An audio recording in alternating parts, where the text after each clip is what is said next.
I guess all of you know Professor Solano very well. I met Solano more than 20 years ago. He was visiting São Carlos. And at that time, he was a PhD student. I was a master's student. We wrote a paper together. Was never published. That's good papers. About trapped ions. But at that time, he published other papers, which is the basis for the quantum computing companies like IonQ from Chris Monroe, uses his ideas in their computers. So Enrique Solano is probably one of the most important guys in the world in quantum algorithms. He has more than 20,000 citations according to Google Scholar. So it's a very big number compared to ours, of course, and compared to many people in the world, of course. He's published many papers about algorithms, about fundamentals of quantum computing, about fundamentals of quantum optics, quantum information, and many things. And nowadays, he is not in the university anymore. He has two companies, QUANVIA in Spain, right? And KIPU Quantum in Germany. And he's going to talk about these companies, his ideas. It's a great pleasure to have you here, Solano. Thank you very much for accepting our invitation. It's a real pleasure to be with you here. Thank you. Thanks a lot, Celso. I really share the deep emotion to be here, and I remember very well our long-term friendship since my first visit in São Carlos. Para toda a comunidade brasileira, prazer estar de volta no Brasil. Vou falar em inglês, mas eu escrevi minha tese em português. Meu português está muito ruim hoje em dia, mas eu estou adorando ficar aqui uns dias. So thanks a lot. I don't know exactly the time, but Celso told me that we can use 1 hour, let's say. So, and my idea, as Celso described correctly, better than me, is that I have prepared a set of slides mostly to corrupt your minds, right? That's something, it's a beautiful sentence that I copy. I mean, many years ago when I was young, I remember I went to a school and there was an American guy, Christopher Fuchs, also a little more crazy than me. And he said that, and I was so, I loved the sentence. He said, I'm here to corrupt your minds. No? And another thing that I would like to tell you why I want to corrupt your minds is also because I studied here. There is this, I took it's not Sao Paulo, it was in Rio de Janeiro, but I took this beautiful mindset of Brazilian country and people. I chose Botafogo, just a team that loses constantly in Rio, but that was just to keep my Peruvian standards, right? Because, and the motivation, right? When you lose frequently, then you want to win more. If you are used to win, then you get bored, like in Brazil, right? If you are second, you are bored at disgrace. And in the case of coming here, and Celso was very insistent, I could not come, I could not make it.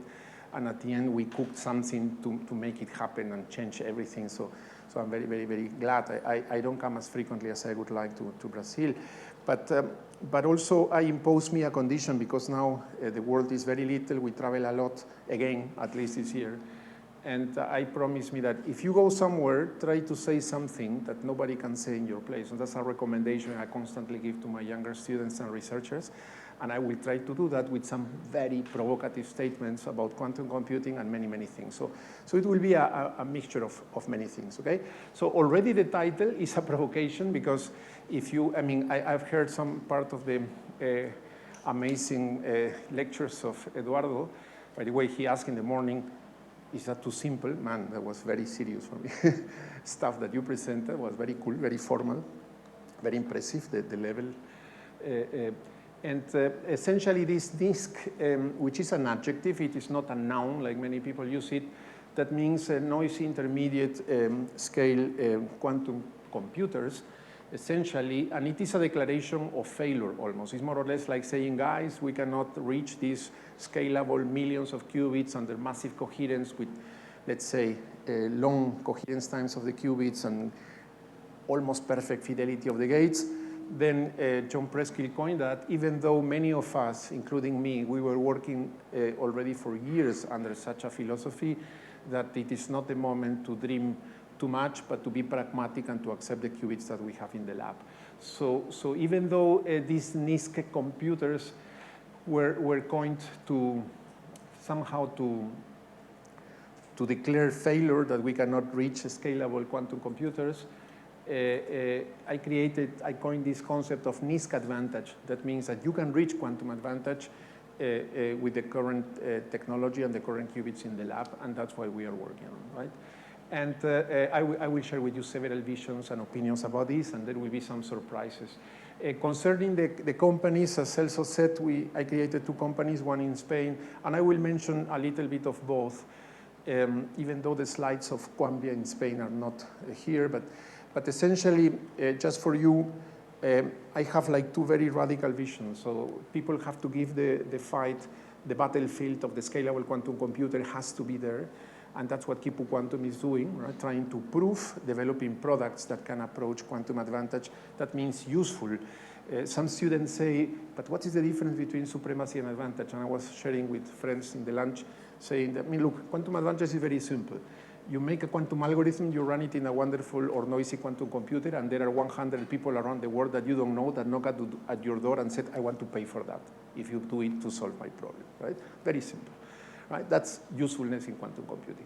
And this is typically associated to industrial problems, and I will mention some of them. Now, concerning QUANVIA, so let's say KIPU Quantum we develop algorithms and solutions with 2 paradigms that I will explain, but also we work very, very linked to the hardware. You know, I invented a lot of slang also in my research groups and centers that I led, and I call this Hilbert space physics. Don't take it personally, it's not meant to be offending anyone, but I don't believe that we are going to boost quantum computing by just running algorithms in the Hilbert space. You know? And so let's say in KIPU Quantum, we are convinced that if you want to make an edge and to advance the things, your claims have to happen in the hardware, and that's what we are doing, right? On the other side, QUANVIA, that I will mention at the end of my presentation, is exactly the opposite paradigm. You know, many people say everything with 1, 2, 3 few qubits is useless. Yeah, this is a joke. I can reproduce this with a classical computer. You know, even with a calculator, you can reproduce the physics of 2, 3 qubits, right? And we created QUANVIA with the conviction that there is a lot of usefulness with 2, 3 qubits that cannot be produced with classical computers, and I boost that also at the level of software and hardware. Yeah? So I will surprise you later with some of those statements. You know? So essentially, I have to turn it on again. Anyway, okay, fine. So this is, I was advancing more or less my principles, but I share this with you. And again, I will try to make some definitions. You don't have to understand everything, but you have to feel the flow.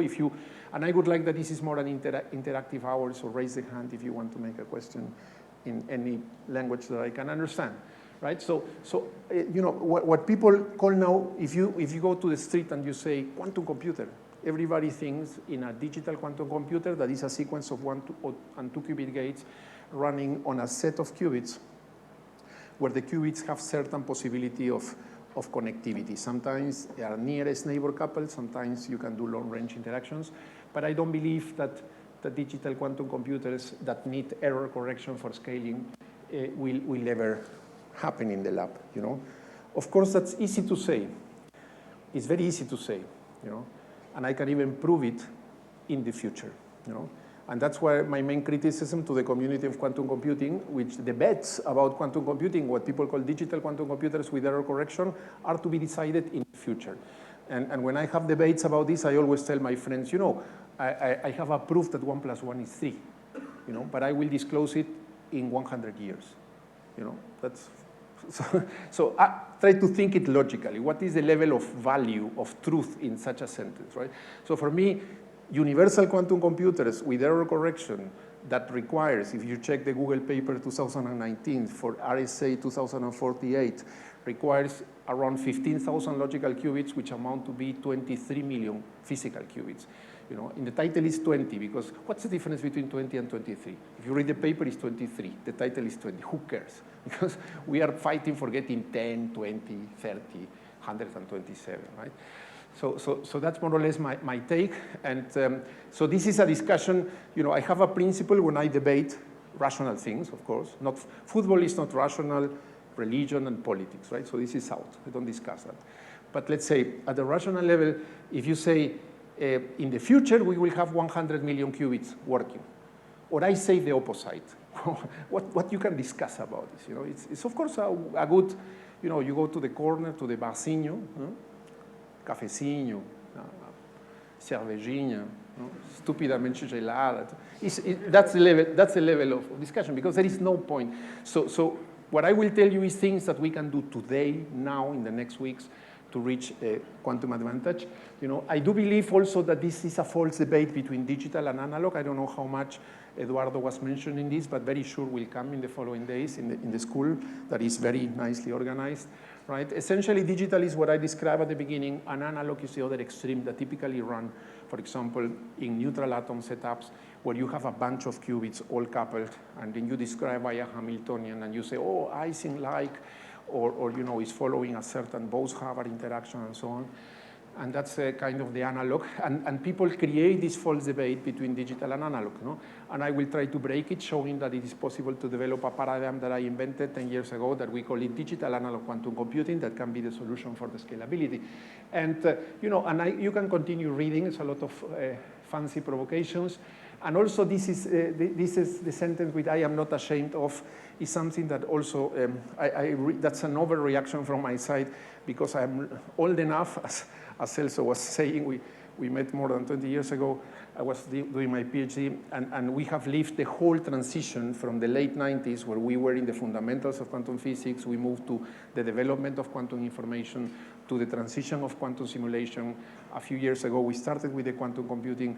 And you know, the level of distrust and massive criticism is very, very heavy. So at a certain point, and I said, guys, if we cannot build 1 million qubits, so you have several alternatives. Or you cry and dedicate your life to something else, or you confront, you know, you take the bull by the horns and try to do something meaningful. And that's more or less what I will be telling you in my talk. So essentially, where I have put a lot of effort and creativity is what you may call today specific purpose quantum computers. So again, you don't have to understand every single terminology I use. Some of them I have invented, some of them are standard, and if you doubt, just raise the hand and I make a definition for you. But somehow, also a few years ago, the community of computer science arrived to quantum computers and invented things that for people that are old enough, it's kind of banal or superficial, right? For example, with all respect for our friends, because unfortunately in this we know everyone, we have grown together, right? But IBM invented the concept of pulse gates. You know, for me the gates were always pulsed. You know, what was new, right? Comes Google and said continuous gate set. Fine, PRL, PRX, Nature papers, fine. New business model. If you get static gates, you pay this. If you get pulse gates, you pay more. Fine, this is a commercial product, right? But this is happening. And in the same way, when the computer science community arrived, which is extremely useful, right? Kind of imposed, and people, even companies started to create with the philosophy of hardware agnostic quantum algorithms. We are hardware agnostic. Of course, we are all hardware agnostic. This means that we are smart.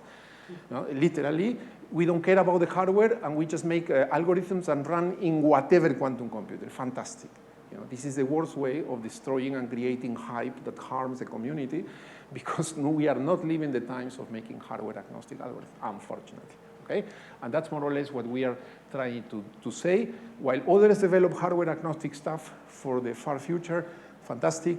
We try to make useful things now. Of course, it is not trivial, and this needs really developing ideas, and that's what I will tell you.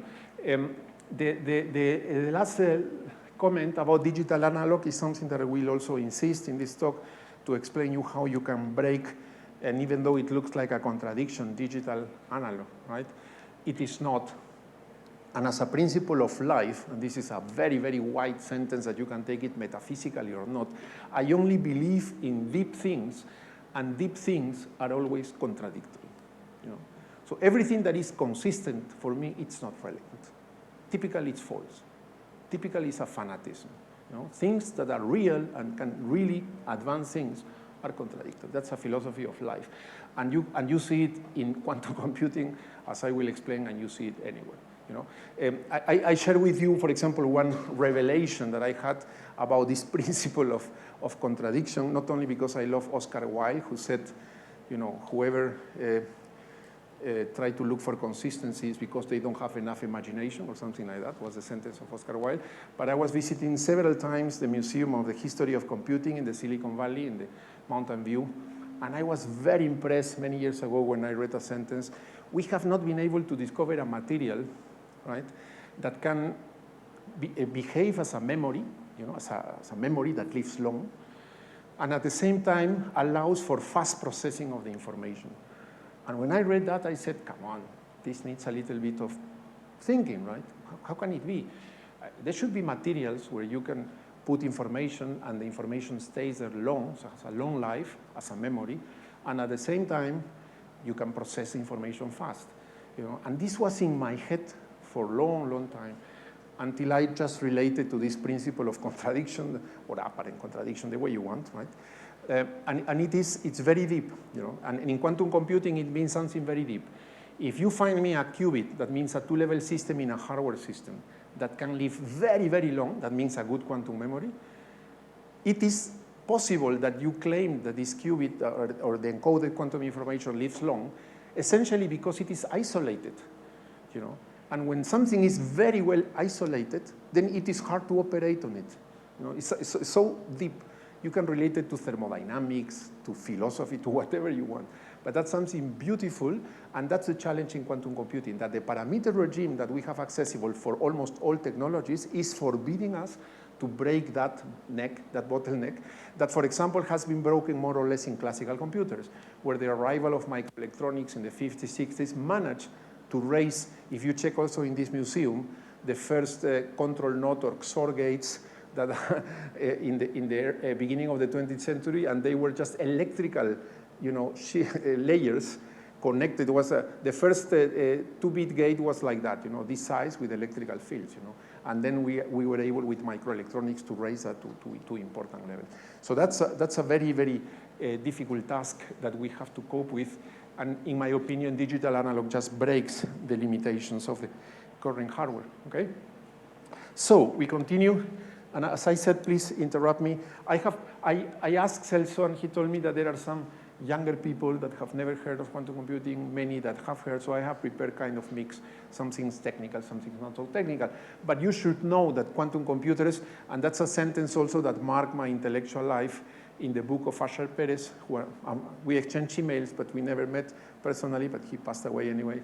And he has a sentence in his book saying, quantum phenomena do not happen in the Hilbert space, they happen in the lab. You know, that changed my life completely. I'm a theorist, just as you know. But physics is about modeling descriptive and predictive mathematical structures related to observations. You know, that's physics. Other one, you are doing mathematical physics or mathematics, but physics is that. Theoretical physics, by the way. Not speaking about experimental physics, right? So somehow here happens, these qubits, and each of these technologies have different advantages and disadvantages in the sense of memory versus the speed of processing, right? And of course that versus the environment that contaminates. And you have companies for all the tastes, right? Photonics with PsiQuantum, totally dark, full of millions and billions, and we have never seen until now qubits, but somehow they should have something behind. Trapped ions, Thomas Mons will illustrate with brilliant things in the lab from Innsbruck, right? Which is getting today, if you ask me what is the best qubit on Earth today, is trapped ions in the company called Quantinum, at least that I have tested with my team, okay? Qubit by qubit, but which is the technology that will scale better? That's another question, you know, have to follow. By now, trapped ions are only dealing with 1D arrays, which limits the scalability, because everybody knows that around 40 and 50 trapped ions, you cannot grow more, and then you have to move towards the 2D. Right? But trapped ions is by now, per qubit, the best technology. Optical lattices, to my own surprise, in my more than 300 papers, you may find 1 or 2 papers, perhaps, about the topic. I never wanted to work there because there were too many smart people, too many brilliant people.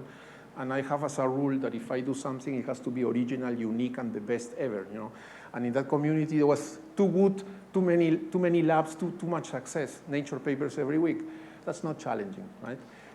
But you know, the main criticism that this community receives is that they cannot produce kind of quantum computers, mostly analog simulators. This has changed in the last few years with the arrival of the company Pascal in Paris, Quera in Boston, Atom Computing in Berkeley, Colquanta in Boulder, and recently Planck with the ending QC in Munich coming from Max Planck Institute in Munich or in Garching, right? So that's very impressive, and we are working now heavily on that, and there are possibilities of reaching quantum advantage. In fact, in my opinion, the first technology that is going to make quantum advantage useful, you know, is going to be in optical lattices in the next couple of years only. You don't have to wait for a century. We are working on that. Quantum dots is a technology from the late 90s, but it is, again, recovering the speed. Superconducting circuits, which created a revolution in quantum optics with a famous Nature paper 2004 of the Yale group, where I also was one of the first quantum opticians jumping on the topic. And I remember when I did that, many of the top experts around me in quantum optics told me, Kike, that's the worst decision that you have done. This technology is rubbish. There is nothing new. They only copy what we did in quantum optics, but all their technology works worse. Today, if you want to make brilliant quantum optics, probably superconducting circuits make it better than some quantum optical setups, you know. I know it is harming some egos, but we can discuss, and I can tell you exactly in which key areas of quantum optics superconducting circuits can make it better. Okay? And NV centers in Diamond, which has as a main privilege to work nicely at room temperature, but the scalability is also compromised, and you may have to move to 4 Kelvin again to make it better, right? So that's the hardware. Also some photographs, some people ask me, how, this is a typical question, how a quantum computer looks like. I mean, these, of course, are artistic photographs, but you may have a look. They look beautiful. I work a lot with that one in the left. We collaborated with Google several years ago, and we had some records with 9 qubits. The D-wave quantum computer that I consider that is not quantum, but that's also an open debate, and all the other ones that are there. Just to share with you, mostly for the younger generations, how my brain looks like, I just put here the app Quantum Brain. Some colleagues that are a little frustrated sometimes attack us in Twitter. By the way, you can follow me on Twitter. I share my views about many things, except politics and religion, as I said, because my avatar is mostly reflections on technology, business, and science, right? But I don't mean that the brain is quantum, or if you want, everything is quantum, right? So it's a banal sentence. Every material, as much as we know in the universe, everything at the microscopic level is quantum, so the brain at the microscopic level is quantum. It's a trivial statement. But the question is whether the functioning of the brain that we consider relevant for the pride of the human beings, like thinking, processing, aesthetic expression, creativity, decision-making, whether all that is quantum. My opinion is that no, or perhaps yes, but very little. But some people like Roger Penrose, who passed away after getting his Nobel Prize, I strongly disagree with his views that the brain, the decision-making is quantum, right? And I have heard many of his talks in YouTube and so on, and honestly, I wonder how unscientific are his opinions. Really, really deeply unscientific.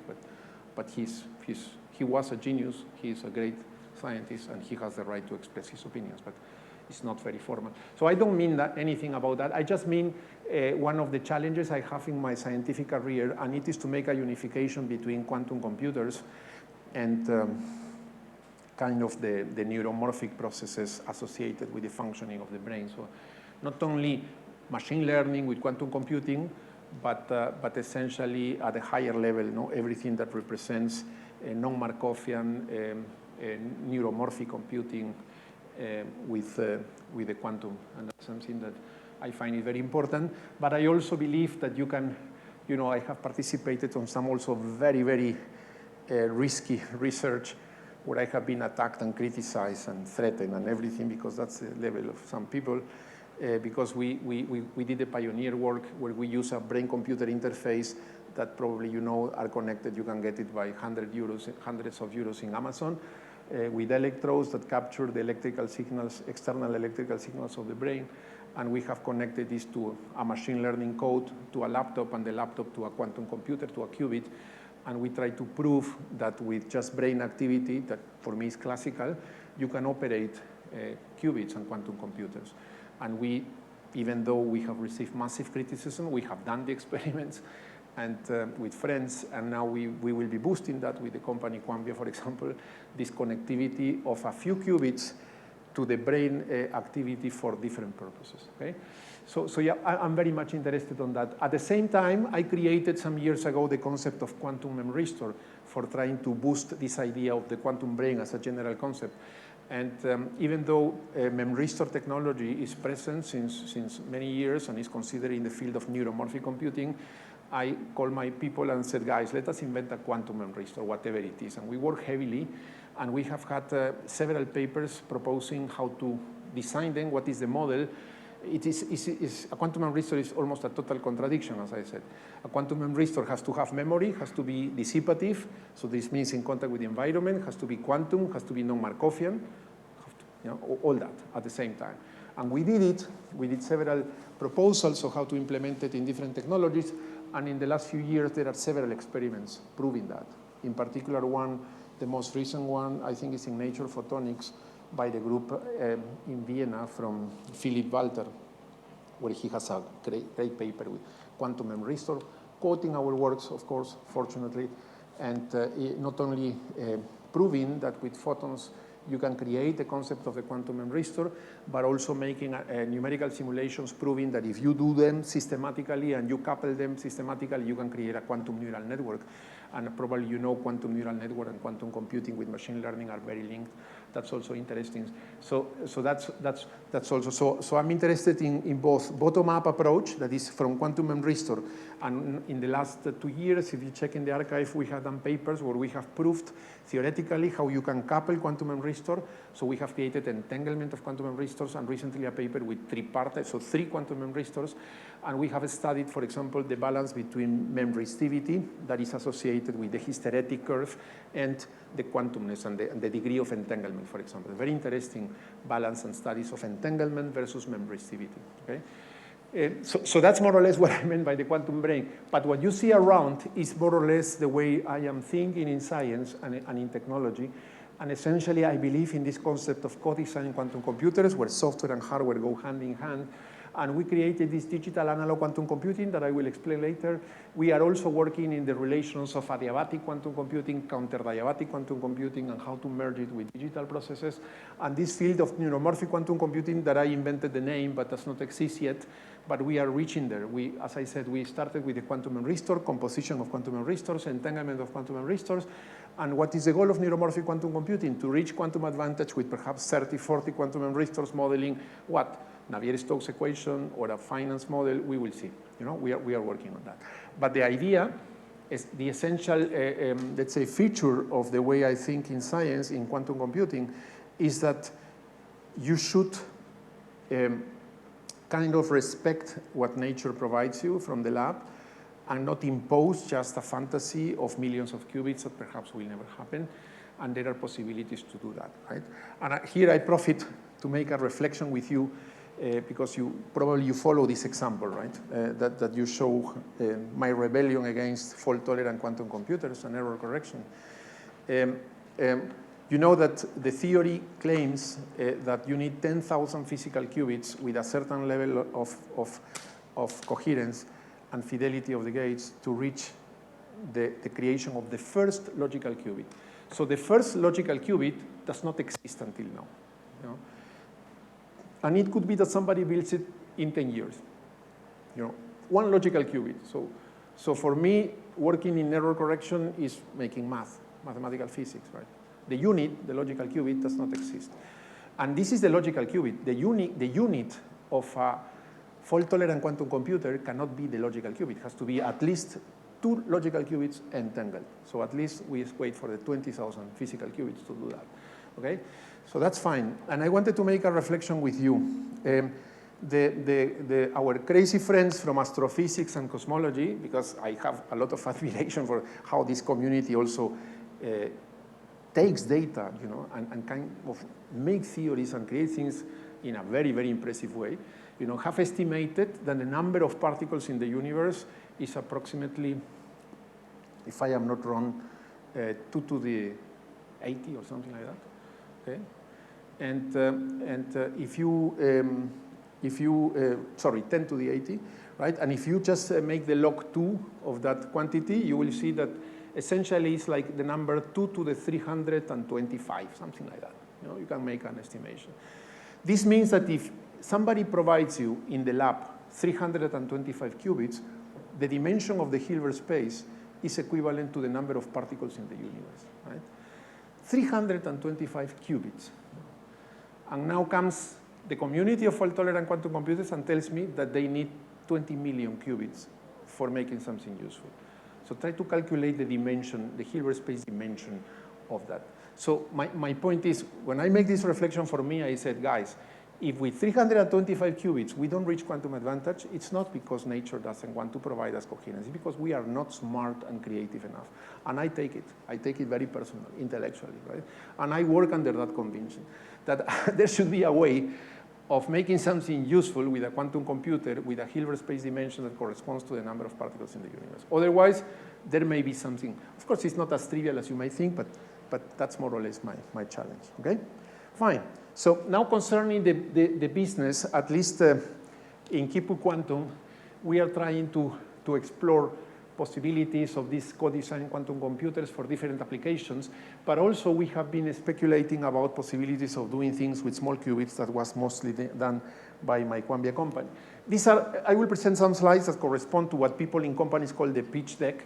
By the way, KIPU Quantum got this year 3 million euros of investment, and hopefully next year we are going for 10 millions more. We are hiring, I forgot to mention, so if you want to work with us, please contact me.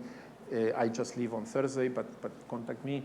We are looking for people that have a certain expertise in Qiskit, in digital quantum algorithms, and we can talk in person. But essentially, you see in the left curve, you see today we're at the level of almost 0 qubits, and the singularity of the fault tolerance requires 20 millions or more. So essentially, it's going to be very hard to reach there, right? This status quo in 2022 has been broken because, quantum computing is a field, a very active field. I mentioned the 127 of the Eagle chip of IBM, but last week it has been announced a new chip, OSPER, with 433. Is this really an advance in quantum computing? Yes and no, right? The contradiction always. Yes, because at the end it's 433. It's more than 325, you see. So that chip has a Hilbert space dimension larger than the number of particles in the universe, all fine. What is the problem there? That even though we all speak about qubits, it's not enough to speak about qubits, but there is something that probably I think Eduardo was already introducing, and the next days you will see it better. But essentially, if you are able to make a factorization, for example, with 10 qubits, and you use short algorithm or a variational algorithm or a digitized counter-adiabatic algorithm like my company, that is, by the way, the best, our factorization algorithm is shorter, less circuit depth than short, and the variational and everything. Essentially, when you do that with 10 qubits, you have a certain circuit depth. And when you say, oh, but these guys have 127, I can do better. You cannot. Because you go there, and the qubits, the 127 qubits, has less coherence time even than the chip that had 16 or 20. This means that whenever you go to more qubits for encoding a larger factorization, you just need a circuit depth that is physically impossible. Of course, you can do it, but it becomes a classical computer. It's not a quantum computer anymore. So somehow, just piling up qubits is not the solution for scalable quantum computers. And the claim that we do at KIPU is that you have to change the encoding mechanism of the problem if you want to make profit of the real large Hilbert space dimension. Right? The expected in 2030 for 1 million is not our claim. Is what IonQ is telling. PsiQuantum in the Silicon Valley is claiming, but they are claiming that since 20 years, so there will be a moment where they have to deliver, right? Because we have not seen anything. If you check the roadmap of IBM, is also there involved. Google expectations, Rigetti, who has struggled recently with the quality of their qubits. You have a company in UK, in Sussex, of our friend Winfried Hensinger, claiming that this is the first company that will reach the 1 million qubits, and so on and so on. So there is a competition just of promising, and let us see. I know most of the top experimentalists in quantum computing, and in private, they can tell you if in 2030 we are at the 2,000 qubits, we will be very happy. But the 1 million is not there. And the necessities of the other applications, as you see, are growing and growing. So that's a reality. And the question is whether there is life nowadays, right? So what we are doing at KIPU, as I said, I will explain briefly in the next slide. But here I just wanted to claim that we are making algorithms. We are attacking all relevant use cases, essentially because we have created new paradigms of quantum computing. We are not a company specialized in making minor compilings in Qiskit to improve some gates, but it's really a fundamental new way of seeing quantum computing. And we are working hand in hand with the hardware companies, right? That's more or less the way we see this stuff. The example we gave here, I will not develop in detail, but it is related to factorization, where we were factorizing numbers and we are getting amazing results. We have some papers published, but 95% of all the results we have are still hidden. We will announce them first. First of all, we have to make patents, because that's the way you make business, right? You make IP. Then later we will make some white papers that will appear in the next weeks and few months, and also scientific papers in the archive and somewhere else, okay? The comparisons are there. Of course, Zapata computing of our friend Alan Askurgusic is a reference. I just want to mention here that it is, in the last 5 years, I think the fashion of variational quantum algorithms is heavy. And probably if you follow the archive, you may be surprised that in the last 3 months, there are more papers showing that variational quantum methods are not very good and are not very scalable. Which is surprising, because everybody knew that from the beginning. In fact, if I ask you what is the first paper using variational quantum algorithms, it's not the one that is cited by everyone. It is my paper with Alan Askurgusic for trapped ions, published in Scientific Reports. It was published before the paper of Alan with Jeremy O'Brien. And it was known from the very beginning that variational quantum algorithms require a classical preprocessing that is too heavy, and it's not scalable. So essentially, variational quantum methods will stack when we are going beyond the 10, 20, 30 qubits. This method will stack, and you need something else, right? So we are comparing that, and we are kind of getting better results. But here I will explain you a little bit what I mean by our technology. Any question up to now? Criticism? Yes.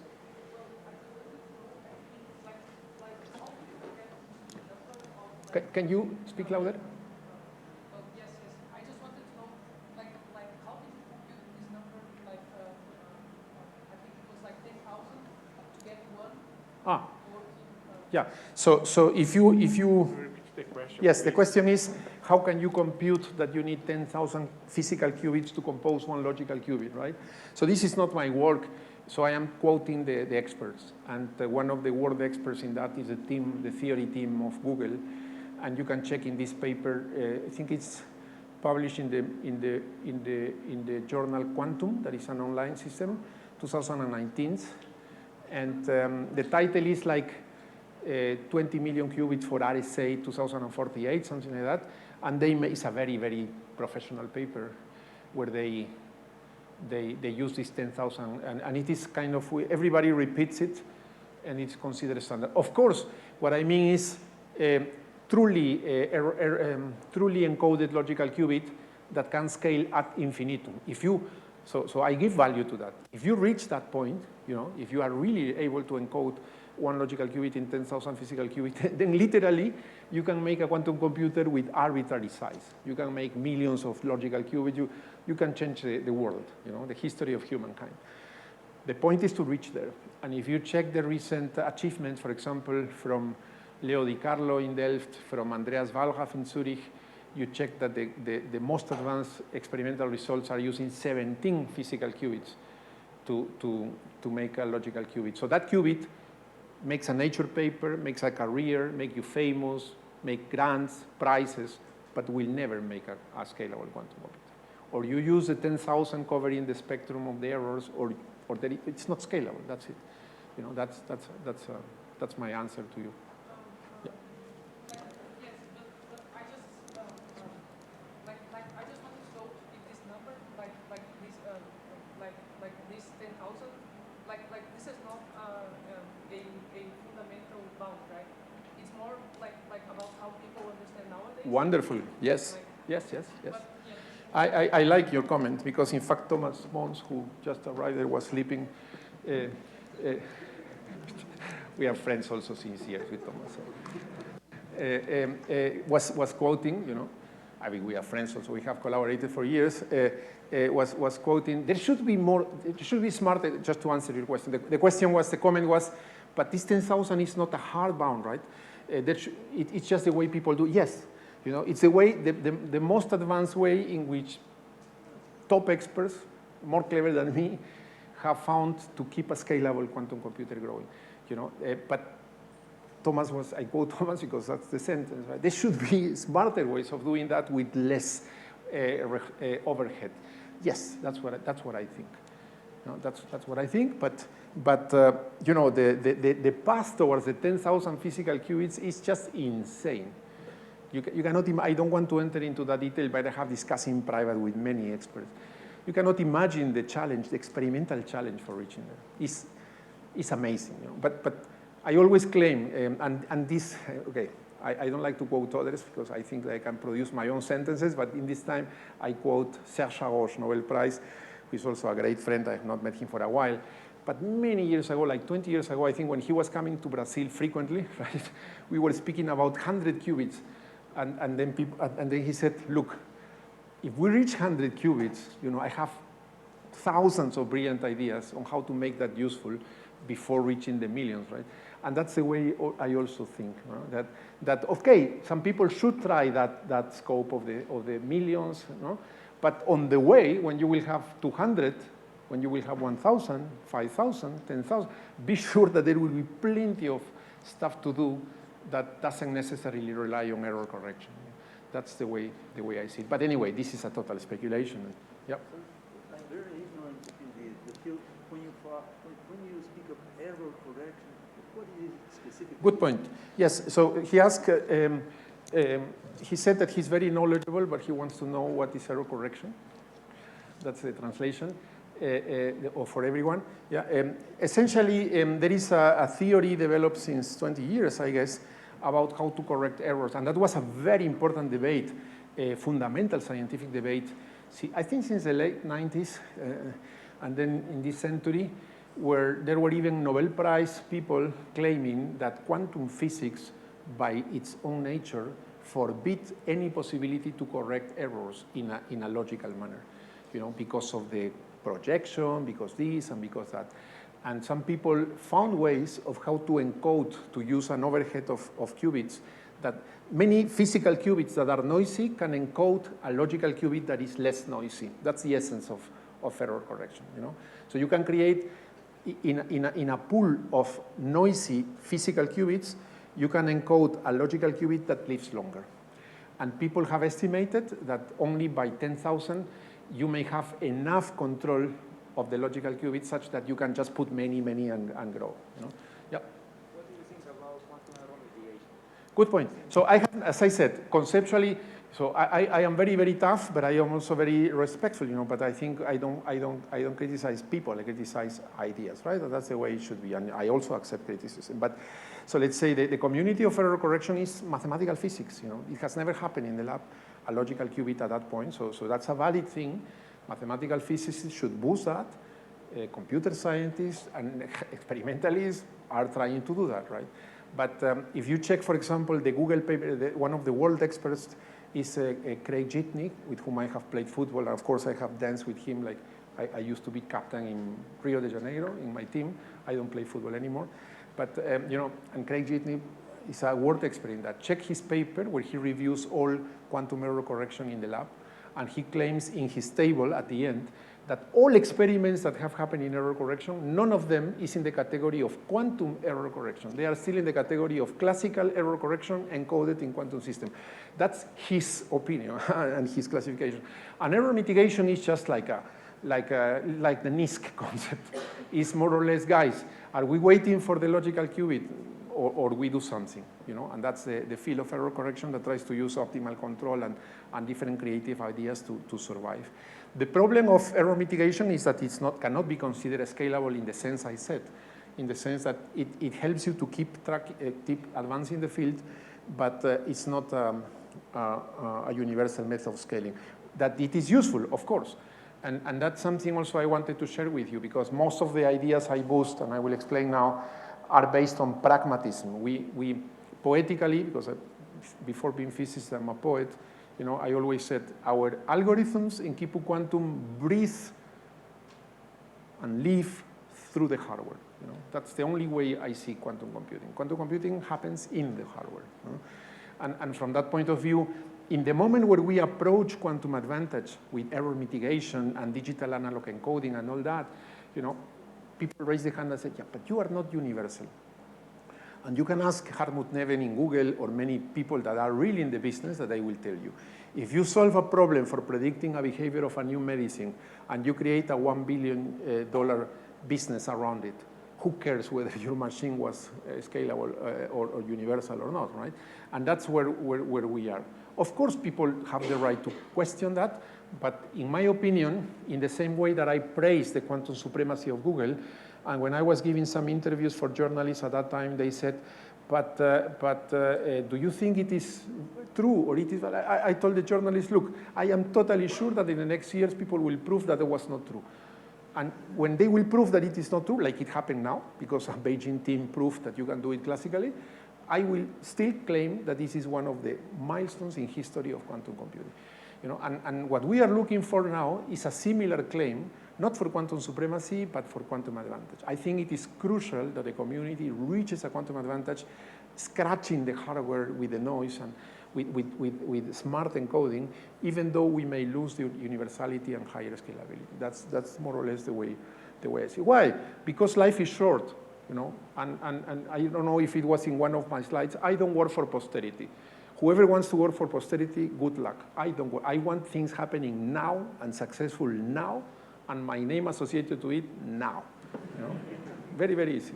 There's no cheating here.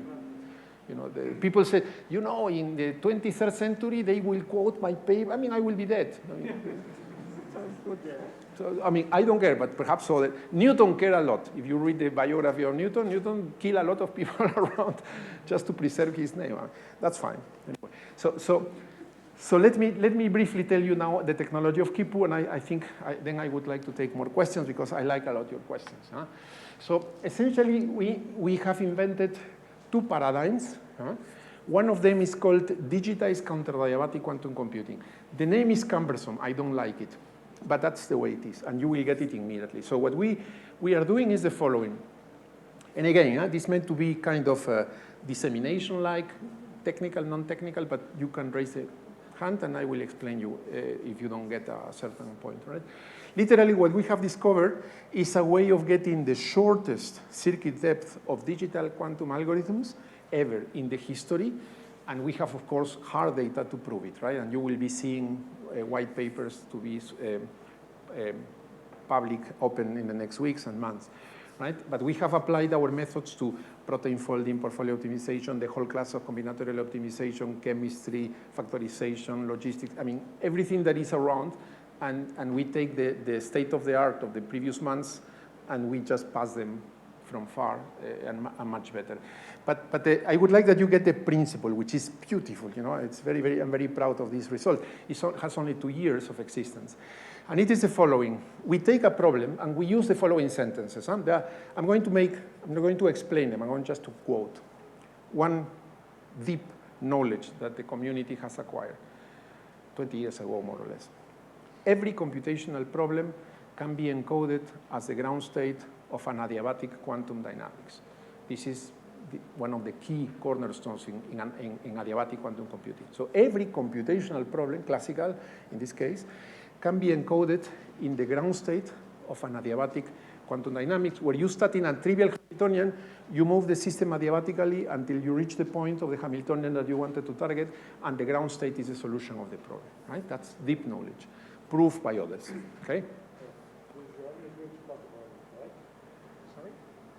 We are going to talk about this. Okay, wonderful. Wonderful. Yeah, no, I am. You know, I am only 3 days, so I have to screw up to force now Eduardo to explain you the details, and I will not. Second statement. This adiabatic, the adiabatic theorem that has been questioned and discussed also a lot, right, needs a time for these dynamics that is a little bit too long for many experiments, no? But it happens. Now, people discovered also that you can modify the Hamiltonian by adding what people call counterdiabatic terms. In the literature, you can find it counterdiabatic driving. It doesn't need to be experimental. It can be abstract, right? And then suddenly, the dynamics for reaching the ground state that you wanted happens faster. Counterdiabatic driving is a very important field in the last 10 years, plenty of cool papers, but they are not happening in the lab. They are happening in the Hilbert space, most of them, right? But you can accelerate. If you accelerate an adiabatic driving, of course you break the adiabaticity, and then you go to a non-adiabatic process. But the key stuff of the counterdiabatic terms and dynamics is that you preserve the energy levels of the dynamics. So from a certain point of view, you break the adiabaticity, but you make it faster, and you get the same result. Yeah? That's more or less the goal. You can find it under the titles of shortcuts to adiabaticity, counterdiabatic driving. It comes from the 90s, many seminal ideas, but that's it. That's what would you do.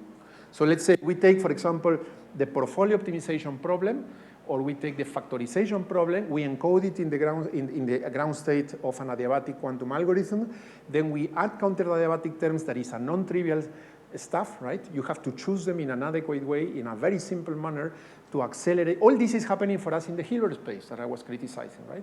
And then you accelerate it. And once you get this new Hamiltonian, you know, instead of saying, Thomas, make it in the lab, and Thomas says, oh, you're crazy, this is impossible. You are putting me there for local terms, this is just insane, you know? And this for every different problem, impossible. Instead of doing that, what we do is we digitize that. So the counterdiabatic driving suitable with the counterdiabatic terms, with the analog, with the solution, with the problem you chose, we digitize. And we transform it into 1 and 2 qubit gates, as usual, in digital quantum computer. What we found that if you follow that step, you have to choose the correct adiabatic quantum algorithm. You have to choose the correct and minimal counterdiabatic terms. You have to choose the proper digitization problem. Now you should get the point. Digitized counterdiabatic quantum computing. That means you create counterdiabatic dynamics, and only then you digitize. That's the horrible name, yeah. How is it possible to add a term to the Hamiltonian to the system and even reduce the number of bits when you... Good point. That's the point. Very good point, by the way. He's asking, how can it be that you add terms to the Hamiltonian and you can reduce the number of gates? Good point. What we reduce, when I mean that our algorithms are shorter, are compared to the competitors. For example, the first application that we did of this idea was to factorization.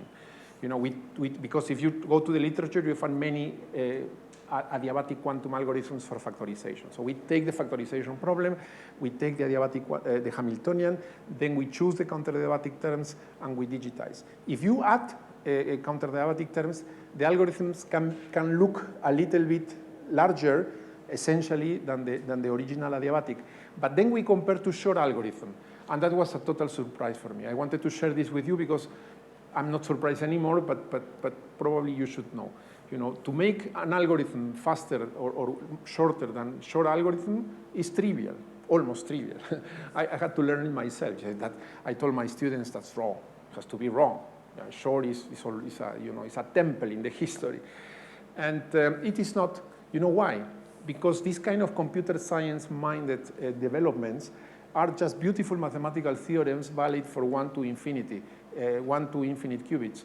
But if you tell me I have a fixed number of qubits, I have this connectivity, I have this fidelity, if you give me a given hardware and you run Shor is not the optimum. You know? Of course, people will tell me, yeah, but then when you have twice that number of qubits, then you play another trick and you make it faster than Shor. So you should never confuse advancing quantum computing now with the hardware available now and theorems proved by computer scientists. With all respect for that community, you know, that's not, unfortunately, the way we work now, right? We need to advance. So what we did is we applied to factorization, and it was better than Shor. Then we have discovered that there are many ways of doing that. As I said, remember, encoding the problem, choosing an adiabatic quantum algorithm. Second, choosing the counter-adiabatic terms, and digitizing. If you follow these steps, and we have, of course, as a company, we have patents associated to each step, right? Depending if it is finance, if it is chemistry, there are different ways of doing it. And then we compare to all variational quantum methods, and our algorithms are just much shorter, extremely shorter. Sometimes we have got a factor of 10 of reduction in the circuit depth. You know? And now comes something that I wanted to share with you. Why? You know, because there is also in this contradictory vision of life that I share with you, you know, we had success with that method too fast and without thinking. So we just applied that to everything, and the algorithm was shorter than the last breakthrough worldwide, you know. And when you get things too easy, then you don't understand them, and you don't think much, you know. So we had to take time. Why the hell is working that? And I wanted to share with you a kind of deep discovery that when you hear it, of course, it sounds very intuitive, even logical, but it needs a mathematical proof that I don't plan to do. This is up to other people to do. But what we have discovered for all applications is that when you accelerate an adiabatic quantum dynamics, the digital equivalence implies the reduction in the circuit depth. It's very intuitive, you know. You accelerate an adiabatic quantum dynamics, and when you digitize, the algorithm gets shorter and shorter. You know? Why this is intuitive? Because it was proved also like 20 years ago that the computational complexity of adiabatic quantum computing is equivalent to the computational complexity of digital quantum computing. Therefore, if you accelerate the adiabatic, you get shorter algorithm. You know, it's very intuitive, but I'm sure it needs, and somebody will get the Fields Medal for making a theorem and so. I'm not into that, right? I try to reach, we are obsessed with quantum advantage now, okay? But that's very, very important. So that's the digitized counter-adiabatic, and you will check in the literature. We have already several papers. There are papers in factorization showing that you can make it faster than Shor. There are papers in portfolio optimization in the archive. The whole class of combinatorial optimization is also published, but of course not with all the tricks that we have, but it's published, and the portfolio optimization. And you will see soon, we will submit after we file the patent, we have the world record in protein folding, which of course we are very proud, but the enemy is not quantum computing. The enemy is AlphaFold and recently machine learning techniques. You know, if you check the press, the international press, these classical people are not sleeping, you know, are really, really working hard. And the other paradigm that I wanted to share with you is what we call digital analog. This is old stuff. Many people tell me, yeah, but why nobody cared? I mean, because it's like that, you know. I'm very happy that people don't care much about my breakthroughs, because if you have success too fast, then you get spoiled and you're stuck, right? So digital analog is absolutely established, not only in the theory, but there are plenty of experiments in superconductors, in ions, in photonics. In fact, people don't follow much what happens in China, but given that I have worked in China for some years, I keep in touch with them almost on a daily basis. In my opinion, the most advanced quantum algorithm ever in the most advanced quantum computer ever has been done by Jianwei Pan, I think this year. I don't know where it was published in Nature, but it is a digital analog encoding of quantum neural networks done in 50-something qubits, I think, in superconductors. And the idea of the digital analog is the following observation. When you have a collective multi-qubit gate that can run for arbitrary interaction times, that's something that in our literature we call the analog block. And you say, where you can find that? Neutral atoms, you turn on the lasers, you have an Ising-like. Trapped ions, you turn on the lasers and couple, then you have some many systems. Superconductors, you put a cavity or not, or you turn on all the couplings, and you have a 2D Ising-like interaction. So an analog block, part of this digital analog paradigm, is nothing else than any multi-qubit gate running at arbitrary interaction times. And the people say, yeah, but which analog block? For us, as I told you before, poetically, our algorithms breathe through the hardware. So we never request analog blocks. We just ask every setup, which is the maximal multi-qubit interaction that you can do, and for how much interaction time, and what is the variation of that. That's it. That's what we call an analog block. It's what the hardware can do at their best, at their best. And then digital steps are just local unitaries that can act simultaneously on all qubits. You don't have to make it like on single sites. And then what we discovered in the last 10 years is that if you take the analog block that is natural, native in the hardware, and then you run it for a certain time, then you make a digital step, then an analog block, and so on, you can create Hamiltonians that you cannot produce originally in your system. And then we have plenty of papers, plenty, even reviewed papers, and experiments proving that. But the community of computer science arrived with what I call the qubitization. Cubitis is an illness, not only appendicitis, and everything is qubits, everything is 1 and 2 qubit gates. Fine, we are also working on that, as I told you. But in this case of the digital analog, the idea is to use the massive entanglement. And probably it is not hard to argue, even though some experts ask me to prove it. Sometimes I'm shocked when I speak about this topic, that a multi-qubit gate running in a certain interaction time is equivalent to many control nodes that will take longer time. Come on, if you need that this is proof, something is wrong in your understanding of physics, right? But that's a trivial thing. A multi-qubit gate, typically you take a Mermer-Sorensen or a Toffoli gate and try to decompose it into 1 and 2 qubit gates, and you can check, right? Of course, depending on the analog interaction, sometimes it is shorter or longer, but that's a trivial statement. And so from that point of view, a digital analog encoding as an algorithm is always using less circuit depth and less interaction time. And given that one of the most critical parameters in the lab to cope with in the scalability of quantum computing is the coherence time of the qubits. For atoms, T1, for superconductors, T1 and T2. I mean, this is the essence. If you are bound by that, doesn't matter that you put 100 qubits or 1 million qubits. So for IBM to put 1 million qubits is trivial. I mean, everybody can put me. The point is controllability, addressability, and the capacity of growing in an algorithm that can survive quantum mechanically to the lifetime, right? And that's more or less what we are doing with this digital analog. We are compressing the algorithm such that we can, within the coherence time, we can run the solutions better. Now, I can share with you that even though we have plenty of papers, most of the papers were under the name of Digital Analog Quantum Simulator. In 2020, we switched to digital analog quantum computing, and that we have a paper in PRA whose only goal was to shut up the mouth of many people criticizing us, because literally, and they were right, people were saying, yeah, wonderful, but it's not universal. And it was so heavy, the criticism, that I said, guys, what about proving that it's also universal?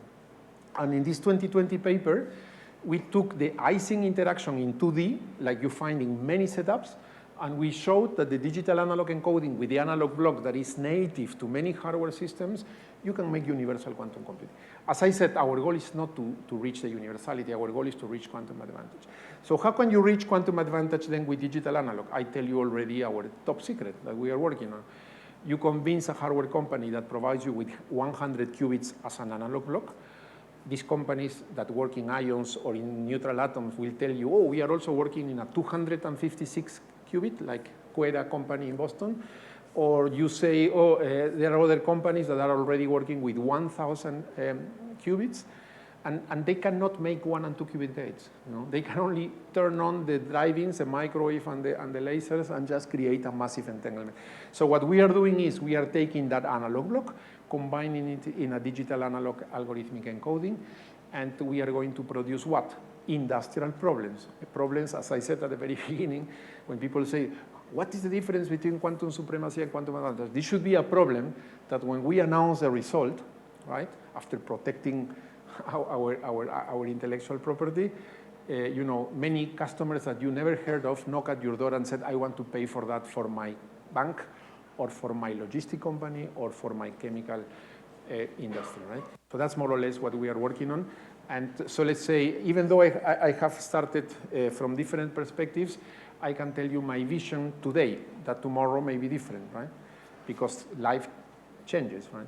But in this moment, I'm totally convinced that digital analog encoding will produce the first quantum advantage ever in history. In how long? 2 years, 3 years, not more. We are working for that. That the hardware will be neutral atoms or trapped ions, if I understand correctly, that this can be done. Superconductors may catch up if they understand that they can also access to analog blocks in a simple manner. And that will it make it systematic? Will it change? I'm not so sure. As I said, my goal is to reach quantum advantage as a milestone in the history of quantum computing, not to be living in what people announce like the quantum winter, right? So I have no problem with cold. I like cold weather, but I think that the quantum winter will be a pain, and the only way to survive a possible quantum winter is by trying to make useful things right now with the technology we have right now, and not to wait for the posterity. So that's why. And as a last, in the fourth column, this is something that I also, you know, given that I have worked my whole career with experimental groups, I'm very proud to say, even though sometimes you feel ashamed in front of some community of algorithms, that we understand the hardware. You know, we know what is happening in superconductors, in ions, in neutral atoms. And in the moment where we feel that we are approaching a possibility of quantum advantage for industrial applications, of course, it looks like sequential, right? But we are doing already the 4 we are already doing now. We design architectures that are doable today with the technology of today to be able to grasp and to scratch the possibility of quantum advantage.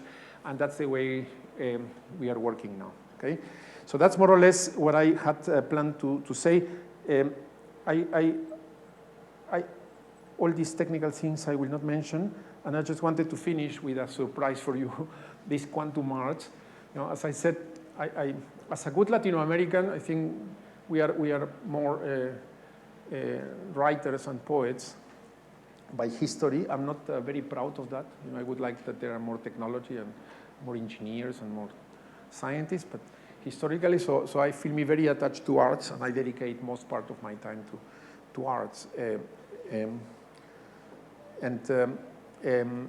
I had this frustration in the last years where I was very bored. I was very bored, by the way, with physics in general. I remember in a discussion with Ignacio Cirac and Peter Soller once in Max Planck Institute, they was asking us our deep opinion about what I am totally bored of dead matter. Dead matter is this, right? And then I was very much interested in neuroscience and understanding the brain. But given that you have only one life and you need a salary for surviving, then the only chance to do that, I said, I mean, then I stay in my quantum stuff, but I bring. That's what I invented, the quantum memory store, neuromorphic quantum computing. I connected a brain-computer interface to a qubit. That's the way I try to dissipate my curiosity about neuroscience. I will continue doing that, by the way. I continue doing that. And also I discovered that we can connect art to quantum physics, and that's something that I wanted to share with you. Why and how? You know, this was an evolution in my artistic development, and even though I am a frustrated poet and an artist, I said, how can you do art with quantum physics? And then I discovered a beautiful explanation, you know, and in the same way, I mean, I'm a fan of almost everything in arts, right? But if you go to to sculpture, and you Auguste Rodin, or in painting, my favorite, depending on the day, can be Kandinsky or Picasso or Van Gogh, right? And then I said, what they are doing, they are just transforming aesthetically, they're encoding their aesthetics into a certain matter, into a certain product, be it canvas, stone, wood, and so on. And then I said, what I have, what I understand pretty well, qubits, or quantum systems, or atoms. Then I said, is it possible to develop art with that? And the trivial answer is obviously yes, right? So you try to think carefully, what is the privilege of a stone or a piece of wood to be able to encode the aesthetics of an artist that cannot be atoms and photons, right? And then I developed this concept of the quantum theater. In fact, many of my works in quantum simulation were presented in talks around the world under the title of quantum theater. Given that I was so frustrated with reality, I invented the field quantum simulation of unphysical operations. So I proved how to simulate, for example, violation of energy conservation, violation of causality. I did plenty of stuff as a rebellion. Everything was not only published, but the experiments were, there are many experiments proving that this simulation of unphysical operations. And in the case of quantum arts, that was more or less my path, you know. And then I started to work. In fact, last year and this year, I have given talks in Deutsches Museum, one of the most important technological museums in the world, based in Munich. And we created digital quantum art with a quantum computer online, in this case was from IBM, and we transformed a classical painting into a quantum digital art in real time. So we interacted with the qubits of a quantum computer, and we transformed that. And then we were creating NFTs, so it is connected to the blockchain. So that's a way. At the beginning, I offer you to mention this when people say, is there a possibility to do something meaningful? And I think art is meaningful with few qubits. And the answer is yes, and that's what we did. So I developed even the theory, what is the classification of quantum art. You can read it. It's all in LinkedIn and in some documents. But you know, then many people are working on that. In fact, many companies are also doing that just for fun. But we were the pioneers in coining the terms and the descriptions. And one of my goals, if you ask me my vision, is that when you, I don't know, I don't use Spotify, but Spotify everybody knows, right? Is to have a Spotify, a button that is called Quantum Art, you know, and then you hear your favorite song of Michael Jackson or of Caetano Veloso, whatever forró you hear. I don't know what are the new trends here in Brazil, right? And then you just click, and then your favorite melodies and songs are filtered and distorted by qubits and by entanglement, and then you can recombine them with the original signal and just hear them. And then you will hear them, and then you will have emotions, as we used to have when you hear music. Then you have a brain-computer interface, and your emotions will be fed back in real time to the quantum system that will modify, and will create what I call the quantum metaverse in a unique manner, where you interact in a unique manner, and nobody can repeat that experience, because this will produce collapses of qubits of wave functions that, due to the inner randomness, will never be. So even you yourself with the same device will not be able to hear the same melody again, right? That's unique. So that's my fantasy. And we are working on that in my free time. You know, the day has 25 hours for us, so we use that. And there are many people doing that, colleagues in Italy, in Germany, in US, in Singapore. So it's a very interesting thing.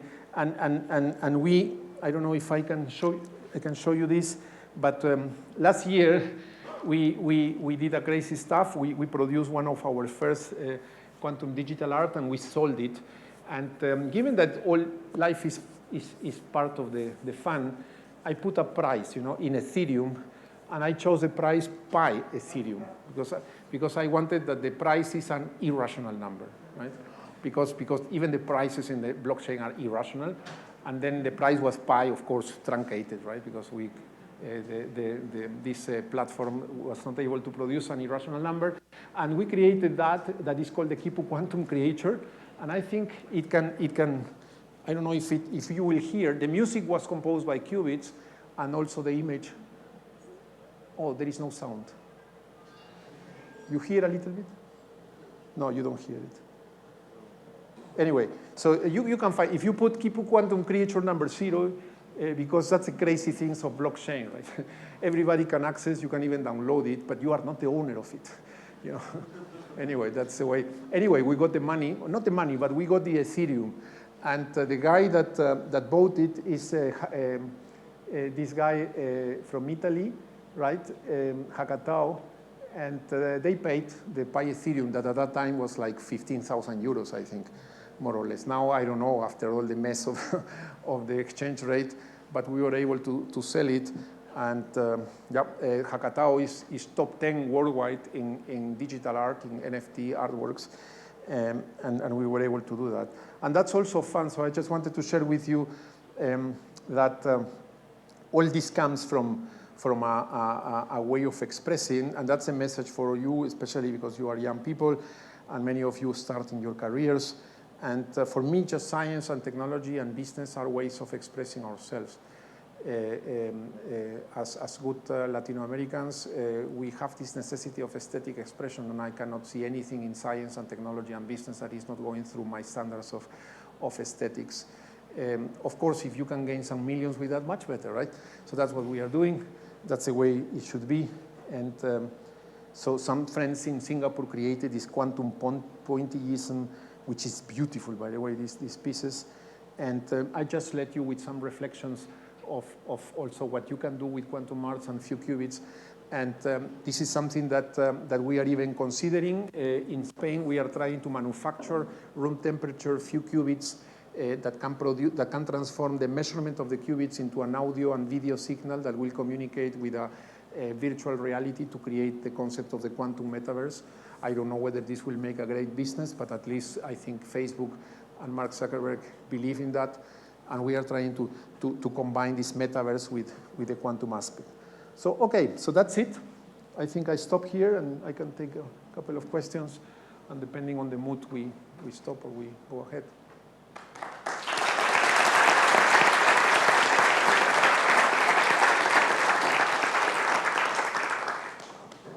Thank you very much. Yep. What is the meaning of the term co-design? Oh, good question. The question is, what is the meaning of the term co-design? I like a lot history, and I took the time to trace back. And you can find, if you put co-design computing, you may find, like me, a website of mentioning a department of co-design of IBM in the 60s, I think. You know, and essentially co-design is an old concept that happens every day in our lives and we just ignore.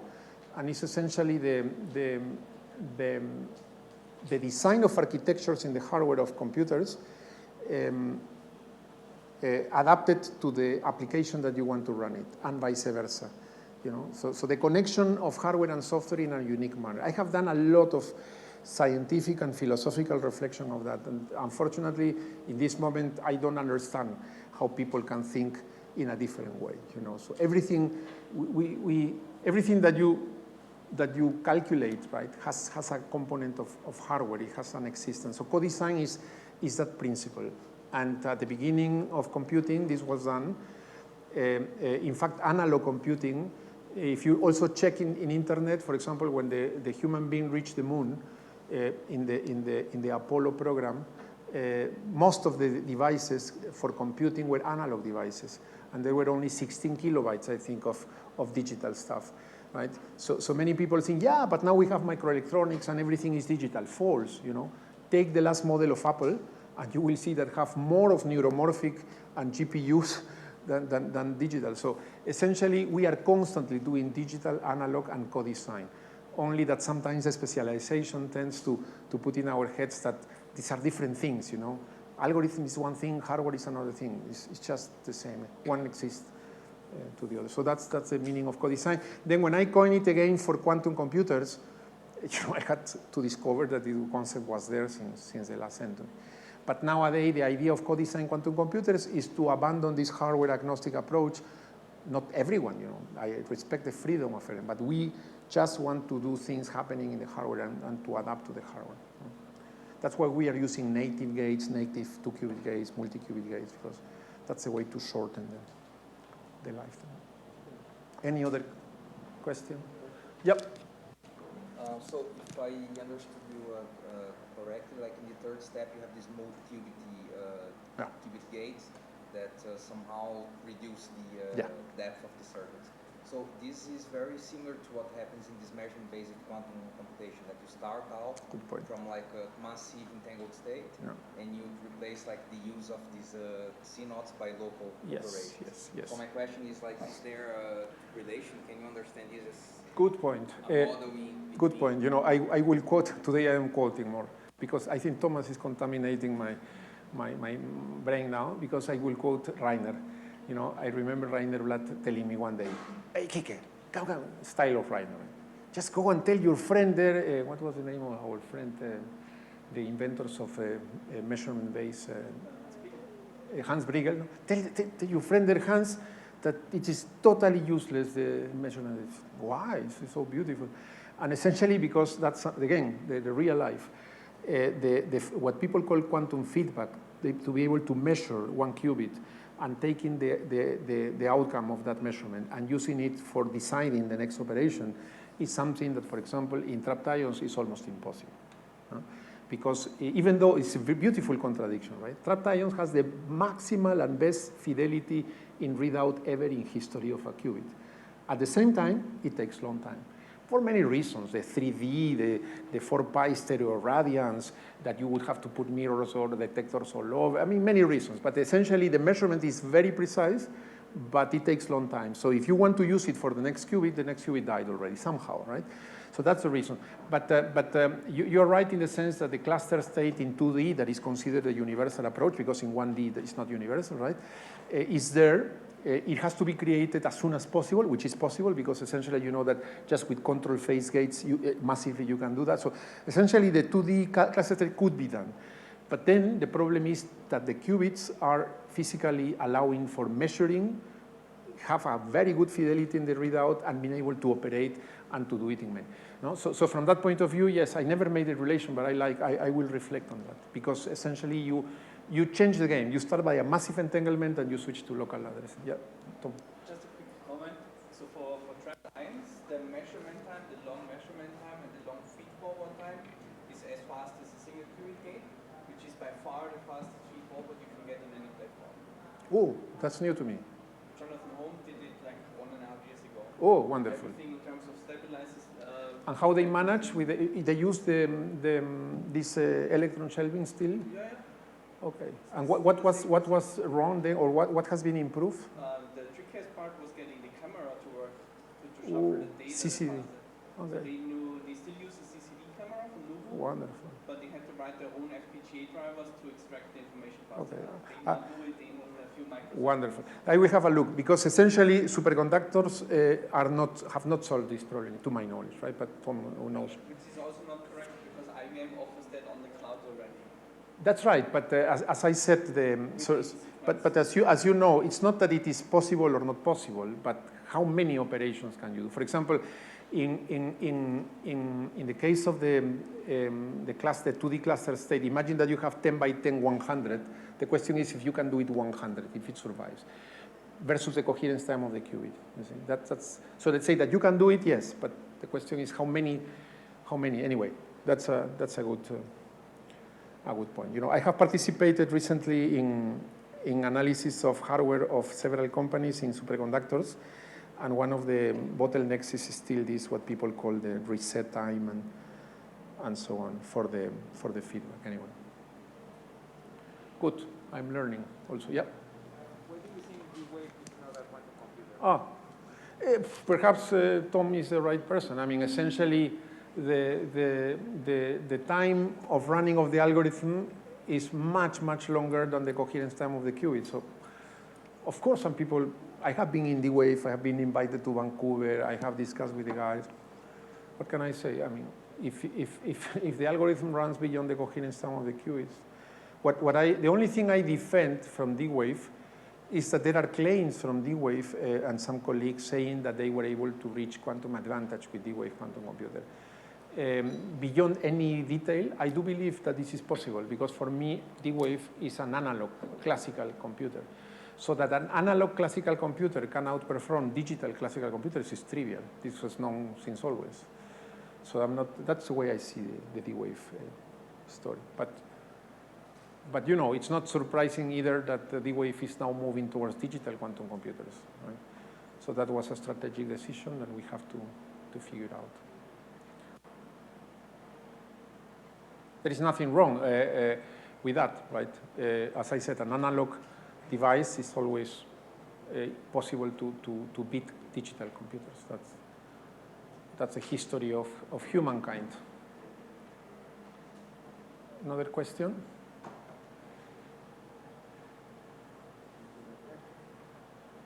Then recall that we are hiring, you know, as I said, we'd be very glad until Wednesday to talk to people interested in joining us in Berlin.